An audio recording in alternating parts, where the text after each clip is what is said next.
সীমিত পরিসরে broadband internet চালু হওয়ায় হিলি স্থলবন্দরে শুরু হয়েছে আমদানি রপ্তানি কার্যক্রম। বিস্তারিত জানাতে বন্দরে আছেন রিপোর্টার শফিকুল ইসলাম শফিক। সরাসরি যাচ্ছি তার কাছে।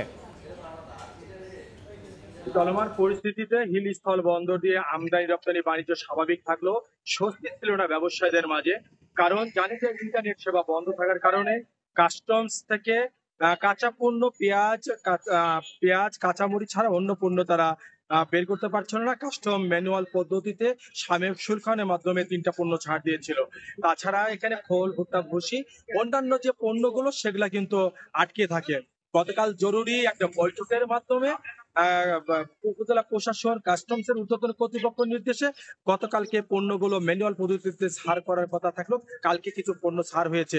তবে একটা স্বস্তির খবর বলি যে সরকার যে ব্রডব্যান্ড চালুর জন্য যে চেষ্টা সেটা কিন্তু সফল হয়েছে। আজকে সকালে আমি কথা বলেছি, কাস্টমস এর যে জটিলতা এসআই কোটা সার্ভার সেটা বন্ধ ছিল, সেটা সকাল থেকে সেটা সচল হয়েছে এবং তার স্পিডও ভালো আছে। তেনারা বলছে এখন থেকে আর কোনো জটিলতা থাকবে না। সব ধরনের পেপার, সব ধরনের বিল অফ পিন্ডি তারা আউটপাস করে পেপার তারা নিতে পারবে আমদানিকারকরা। এদিকে ব্যাংকগুলোর সাথে কথা বলেছি, ব্যাংকগুলোতেই তাদের সার্ভার রয়েছে, তারা ডিউটি দিতে পারবে। তবে একটা বিষয় একটু সমস্যা রয়েছে, ব্রডব্যান্ড যারা ওয়াইফাই মাধ্যমে যে টিএনএফ এজেন্ট যারা বিল অফ এন্ট্রি যারা এন্ট্রি করতে হয়, সেই এন্ট্রির বিষয়ে কিছুটা সমস্যা দেখা দিচ্ছে।